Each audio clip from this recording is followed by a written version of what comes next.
సిటీకి దూరంగా ప్రకృతికి ఎంతో దగ్గరగా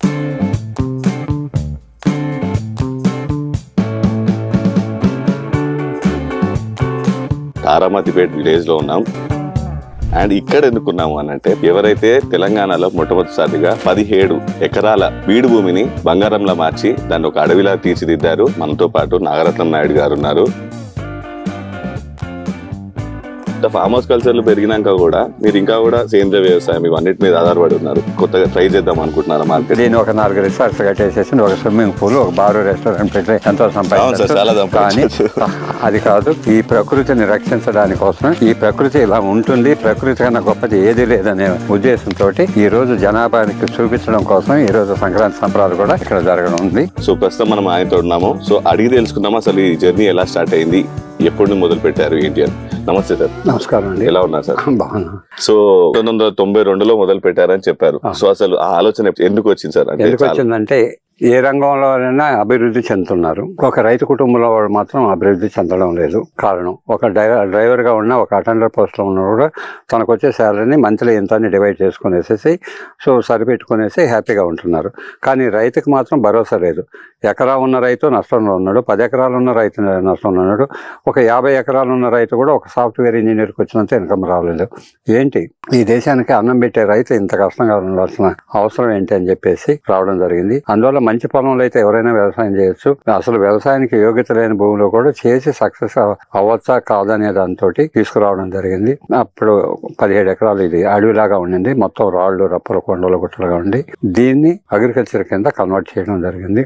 కొనేటప్పటికి డబ్బులు అయిపోయినాయి. డబ్బులు అయిపోయిన తర్వాత సో ఇంకా ఏం చేయాలనేది తోచకుండా సో కొంచెం కొంచెంగా స్టార్ట్ చేసాము. బోర్లో నీళ్లు లేవు, ఇంకా ఉన్న బంగారం అంతా అమ్మేసాము, బోర్ వేసాము, నీళ్ళు వచ్చాయి. నీళ్ళు వచ్చిన తర్వాత వెనుదిరిగి చూడకుండా నాకు మా అమ్మ, మా భార్య ఇద్దరు సహకారం బాగా ఉండింది. కాబట్టి ఈ వ్యవసాయాన్ని అభివృద్ధి చేస్తూ మాకు వచ్చిన వర్కర్స్ కూడా ఇప్పుడు మంది పెళ్ళైన రోజు వచ్చింది ఇప్పటికి కూడా పని చేస్తూ ఉంటారు. సో వాళ్ళందరి సహకారంతో ఈ ఫామ్ నిర్మించడం జరిగింది. ఇక్కడ అన్ని రకాల పంటలు పండిస్తుంటాం, మోనోక్రాప్ అనేది కాకుండా కూడా. So agriculture university, horticulture, floriculture, veterinary అన్నిటికి సంబంధించినవి కూడా ఇక్కడ పండిస్తుంటాం. సో ఒక రకం అయితే ఏదో ఒక టెక్నాలజీ ప్రకారం వచ్చు, అన్ని పండడం, అరుదైన ఫ్లవర్స్, ఎక్కడ గ్రో చేయని ఫ్లవర్స్ అన్ని కూడా ఇక్కడ గ్రో చేస్తుంటాం. Heliconia hanging, heliconia pad, ornamental ginger, red ginger, shampoo ginger, flower ginger, lady heliconia, bird of paradise, statice, gypsophila, candida, so ఇలాంటి రేర్ వెరైటీ ఫ్లవర్స్ అన్ని కూడా ఇక్కడ పండించడం జరిగింది. అన్ని 5 స్టార్ హోటల్కు సప్లై చేశాను, మామూలుగా మార్కెట్లో ఇచ్చాను. సో మాకు డబ్బులు కావాలి కాబట్టి, అదే విధంగా అది డబ్బులు క్యాష్ క్రాపే కాకుండా తలకు రాసుకునే కుంకుడుకాయ కాడి నుంచి, దేవుడు కొట్టే కొబ్బరికాయ కాడి నుంచి, ఒత్తి దగ్గర నుంచి కూడా అన్ని ఇక్కడ జరగడం జరుగుతుంది. అంటే మనకు పుట్టినప్పటి నుంచి ఇంతేంత వరకు కావాల్సిన ప్రతి ఒక్క వస్తువుని, చివరికి దర్భ కూడా, మా శుభకార్యానికి అశుభకార్యానికి కూడా దర్భ అవసరం, ఆ దర్భ కూడా ఉంటుంది. అరే మెడిసినల్ ప్లాంట్స్ కూడా ఒక 100 రకాల మెడిసినల్ ప్లాంట్స్ కూడా ఉంటాయి. సో ఈ విధంగా జర్నీ చేస్తూ వచ్చాము. సో ఇప్పుడు ఇంకోటి ఏంటంటే, దాదాపు ఒక 300 అవార్డులు పైగా గెలిచారు. ఇన్ని గెలిచిన తర్వాత ఒక 20 ఏళ్ళు 30 ఏళ్ల క్రితం చూసుకుంటే, ఇప్పుడు అనుకున్నారా సార్ అసలు ఈ స్టేజ్కి వస్తాను, ఇంత చేయగలుగుతాను నేను అని? అంటే గట్టి సంకల్పం అనేది ఉండాలి. సో ఎలాంటి సంకల్పం ఉంది? ఫస్ట్ నుంచి అదే సంకల్పంతో నేను దిగిన తర్వాత ఏమైందంటే, సో ఫస్ట్ నుంచి కూడా సస్టైనబుల్ గా బతికి చూపించాలనే దాంతో, అందుకే 2-3 అనుకుంటే కూడా నాకు మీరు వచ్చినట్టుగా కారులో వస్తే ఆ రోజు దారి కూడా లేదు, 10 అడుగుల రోడ్డే ఉండింది, ముళ్ళకంపలన్నీ ఎవరు దిగలేదు, నా ఫ్రెండ్స్ అంతా కూడా నేనే వచ్చాను. ఈ వ్యవసాయం చేసి నువ్వు సాధించి సంపాదించలేదు, కనీసం 2 ఆడపిల్లలు పుడితే పెళ్లి కూడా చేయలేవు అని చెప్పేసి హేళన చేస్తే, ఎవడైనా ఇక 30 సంవత్సరాల పెళ్లి కాకపోతే ఏదో విధంగా ఎవరితోనే లేచిపోవడం ఇలా జరుగుతుందని కూడా కామెంట్ జరిగింది. అయినా గట్టి సంకల్పంతో ఎవరైనా చాలని చెప్పి ఒక అమ్మాయితో నేను ఆపరేషన్ చేయించాను. ఒకే పాపే, దాన్ని చదివించాలనుకునే విద్యాభ్యాసం మంచిగా చదివించాలని. ఒక రైతు కూతురు కూడా చంద్రబాబు నాయుడు కొడుకు ఏ స్కూల్లో చదివించాడు అదే స్కూల్లో చదివించాలని గట్టి నమ్మకంతో భారతీయ విద్యాభవన్లో నేనుండి దిక్షున్నారు కూడా భారతీయ విద్యాభవన్ వరకు తీసుకెళ్లి అందులో చదివించడం జరిగింది. అక్కడే పెద్ద సక్సెస్ అయ్యాం.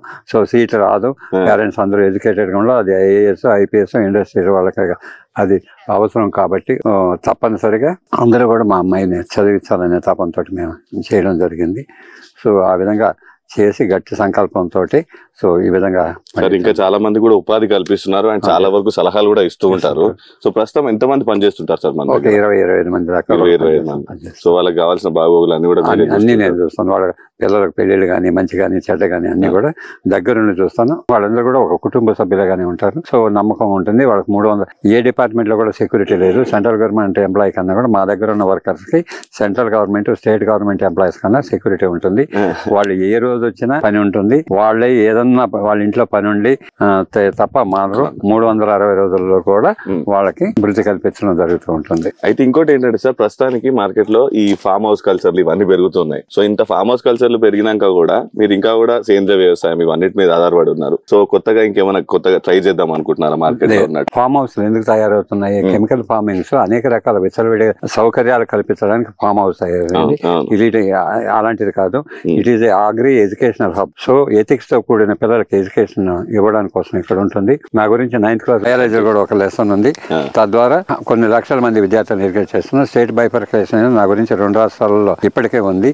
అంటే నేను చేసిన కృషికి కొన్ని లక్షలు సంపాదించుకున్న వాళ్ళకన్నా కూడా సో నేను విద్యార్థులను ఎడ్యుకేట్ చేస్తున్నాను. ఇక్కడ కూడా వెదర్ స్టేషన్ ఉంటుంది, రెయిన్ వాటర్ హార్వెస్టింగ్, అన్ని సకల సౌకర్యాలు కూడా పిల్లలకి ఎడ్యుకేషన్ చేస్తుంటుంది. అనేక వేల మంది విద్యార్థులు కూడా ఇక్కడికి వచ్చి నేర్చుకుంటున్నారు. IAS IPS కూడా ఇక్కడ ట్రైనింగ్ వస్తున్నారు. సో భారతదేశంలో ఉన్న సో యంగ్ సైంటిస్ట్ ఫోరం వాళ్ళు కూడా ఇక్కడికి వచ్చి ఎడ్యుకేషన్ చేస్తుంటారు. It is agri educational hub కాబట్టి సో అందరికీ సౌకర్యాలు కల్పిస్తున్నాం. ఇవన్నీ చిన్న చిన్న టిప్స్. ఎందుకంటే నేచర్ వచ్చింది, కరోనా వచ్చిన తర్వాత అందరికి కూడా సౌకర్యం కల్పించాలనే దాంతో. సో ఇప్పుడు మీరున్నారు, మీ పిల్లలు, మీకు నేచర్ అంటే ఇష్టం, మీరు ఆల్ ఆఫ్ సడన్ గా వ్యవసాయం చేసి సంపాదించారు కాబట్టి సో మీ పిల్లలందరూ కూడా బర్త్డే ఫంక్షన్ కానీ సరే ఫంక్షన్ కానీ ఇవన్నీ చేసుకోవడానికి కూడా వీలుండేట్టుగా కూడా ఇక్కడ కొంతవరకు చేయడం జరిగింది. సో అంతేగాని ఇదేదో డబ్బులు సంపాదించుకోవడానికి అనేట్టుగా దీన్ని ఒక 4 రిసార్ట్స్ కట్టేసేసి ఒక స్విమ్మింగ్ పూల్, ఒక బారు, రెస్టారెంట్ పెట్టి ఎంతో సంపాదించారు. కానీ అది కాదు. ఈ ప్రకృతిని రక్షించడానికి కోసం, ఈ ప్రకృతి ఇలా ఉంటుంది, ప్రకృతి కన్నా గొప్పది ఏది లేదనే ఉద్దేశంతో ఈ రోజు జనాభానికి చూపించడం కోసం ఈ రోజు సంక్రాంతి సంబరాలు కూడా ఇక్కడ జరగడం ఉంది. ఇప్పటి వరకు ఈ పొలంలో 1 గ్రామ్ ఫర్టిలైజర్ కానీ 1 డ్రాప్ పెస్టిసైడ్ కానీ మొత్తం ఇక్కడ ఉన్న ప్రతి ఒక్క పంటలో కూడా ఏ పంట నేచర్ తోటి పండించడం జరుగుతుంటుంది. కాబట్టి సో ఇది మా వ్యవసాయం. సో నెక్స్ట్ ఎపిసోడ్ లో మళ్ళీ కలుద్దాం. తప్పకుండా సార్, థ్యాంక్ యూ. సో చూశారు కదా ఒక రైతు కథ.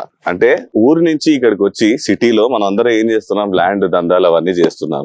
లేకపోతే ఒక దగ్గర ల్యాండ్ కొనుక్కొని ఫామ్ హౌస్ అలాంటివి కట్టుకుంటాం, గెస్ట్ హౌస్ కట్టుకుంటాం. కానీ 30 సంవత్సరాల క్రితం 40 సంవత్సరాల క్రితం సిటీకి వచ్చి ఇక్కడ ఒక 17 ఎకరాలు కొని దీన్ని పూర్తిగా సేంద్రియ వ్యవసాయంగా హబ్ గా మార్చారు మన నాగరత్నం నాయుడు గారు.